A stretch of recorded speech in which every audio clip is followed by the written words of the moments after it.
if you didn't know, I'm about to be incredibly rude in this video, so you have been officially warned.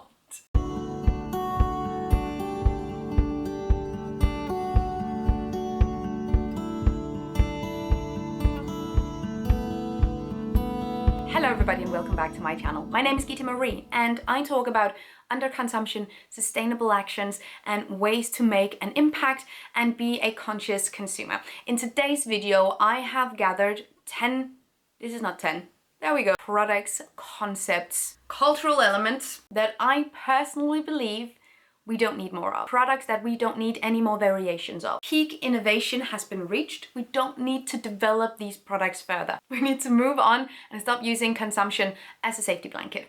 Let's go. This has been on my mind for a while and I haven't found a good way of talking about it, but it's just something that bugs me, and it's spice blends, whether it's a taco mix or everything bagel seasoning or pumpkin spice seasoning. You've probably seen more so standard ones in the supermarket, but you can find different kind of spice blends in small plastic bags.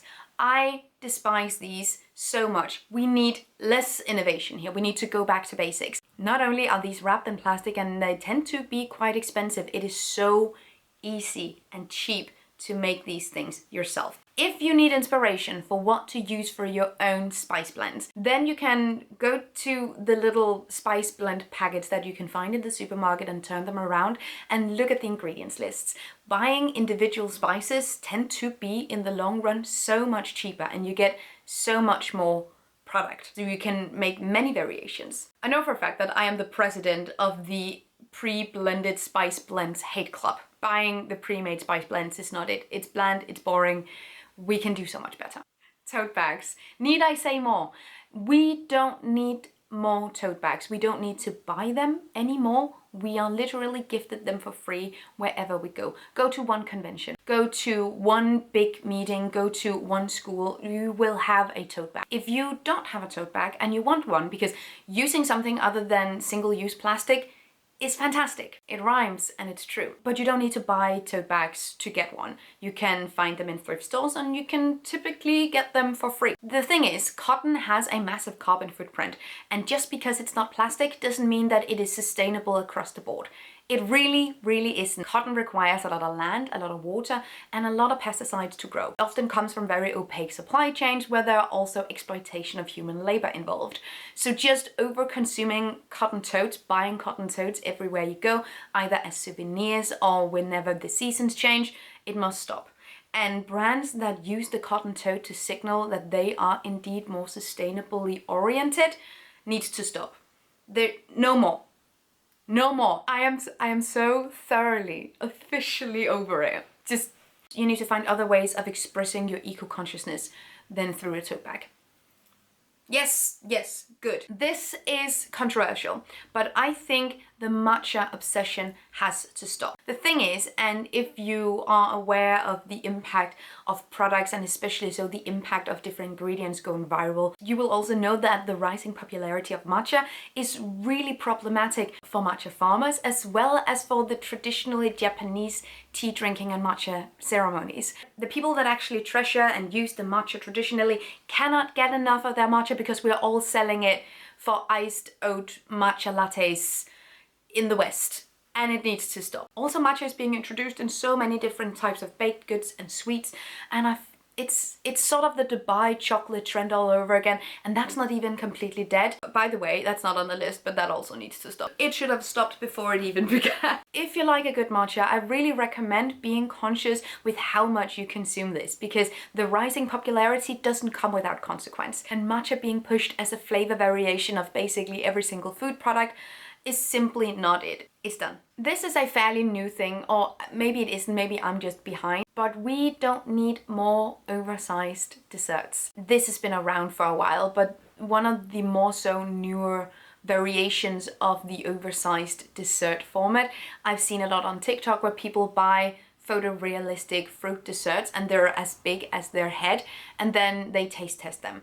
And more bakeries, in order to get that kind of exposure, are selling these oversized fruit mousse desserts. The thing is, it's an oversized dessert, but it still doesn't work for sharing.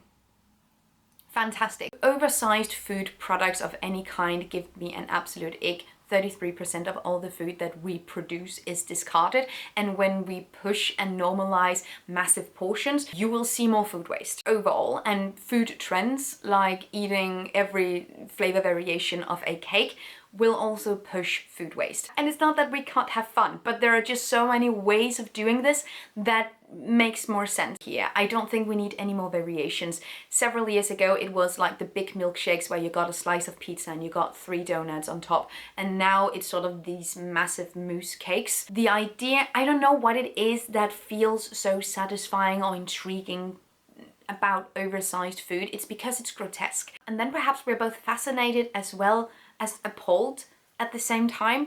But I need bakeries, food brands of any kind to stop making oversized food, oversized desserts that doesn't work for sharing. I don't need to see it. I love a good little fruit mousse cake, but small. This is turning into a food specific rant, but here we go again. There doesn't have to be protein in everything. What we see culturally with food trends, and not only social media wise, but it has always been there even before social media, it is that there are waves constantly. And in the 90s, it was fat free, where fat was like the worst thing that you could ingest. Fat was demonized in a lot of movies and TV shows, and as such it sort of dribbled into how we view food.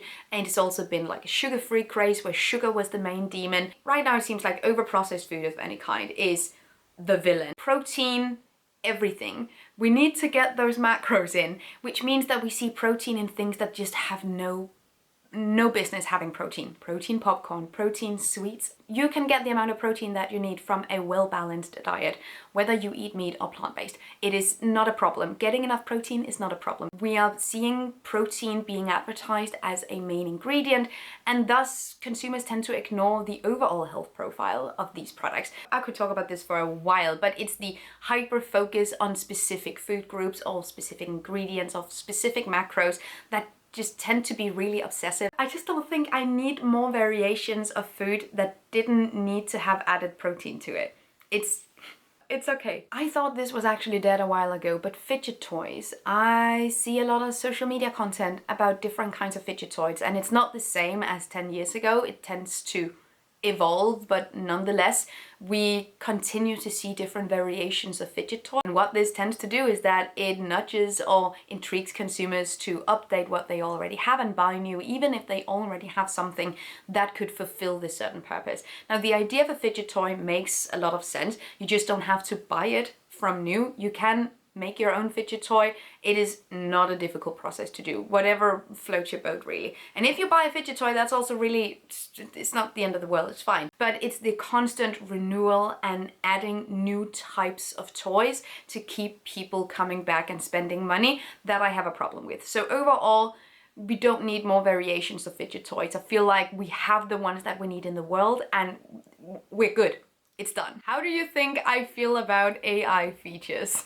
It's also on the list. So there's no point in denying that AI is here to stay, but how we use it is really crucial. Are we using it instead of thinking? Whenever I go into YouTube Studios, which is where I reply to comments and I get my overview and my analytic of my videos, under every single comment that you guys make, there is 3 proposed AI responses that I can tap instead of replying to the comments myself. So they sort of read the comments and they generate some automated replies that sort of work for what you are asking or commenting. Instead of me typing, "Thank you so much, I really appreciate you watching the video," there is an AI that has thought of "Thank you so much for watching the video." That is a variation of an AI feature that we do not need. And there are hundreds and thousands of these different ways of using AI that are incredibly wasteful. AI isn't free. It doesn't not require resources, and the data centers that power these different features are becoming more and more impactful because it requires vastly more resources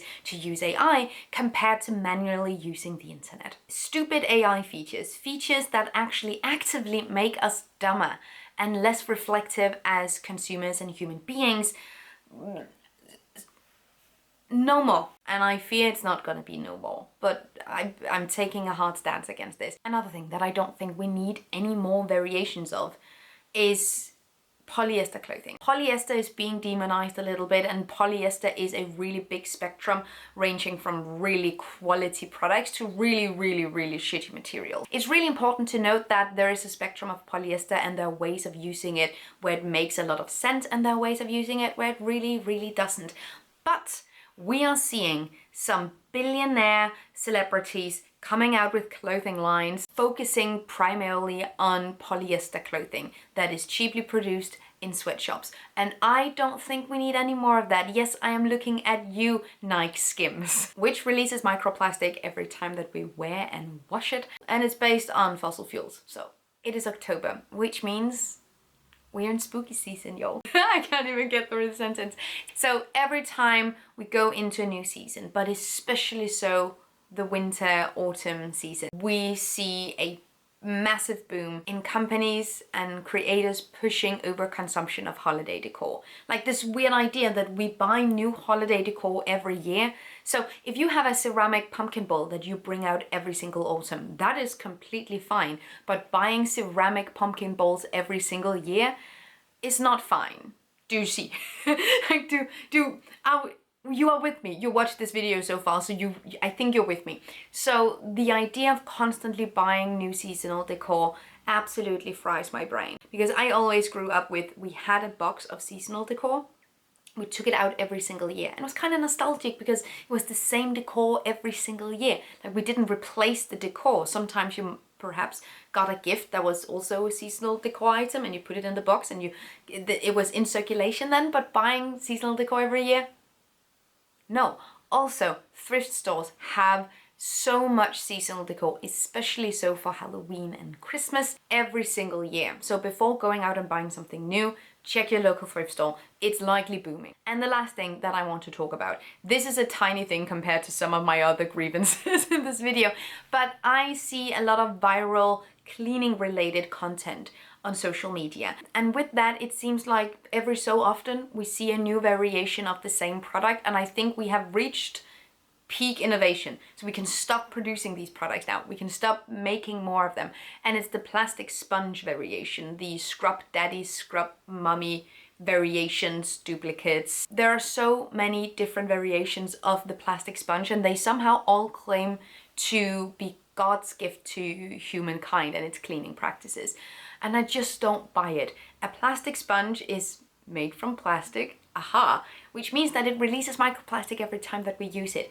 I haven't used a plastic sponge in almost 10 years. I use a cotton cloth, and then I just put my cleaning agent on my cloth and I scrub with my cloth. You can get so many different kinds of more so sustainably oriented cleaning products. You don't need 12 variations of the same plastic sponge. There are 10 products that I don't think we need any more of. We don't need more innovation and variation. We just need them to stop. Let me know if you have any products that belong on this list, and we could make a part 2 of this. Thank you so much for watching and have an amazing day. I hope to see you guys in my next video. Take really good care of yourselves. Until then, bye.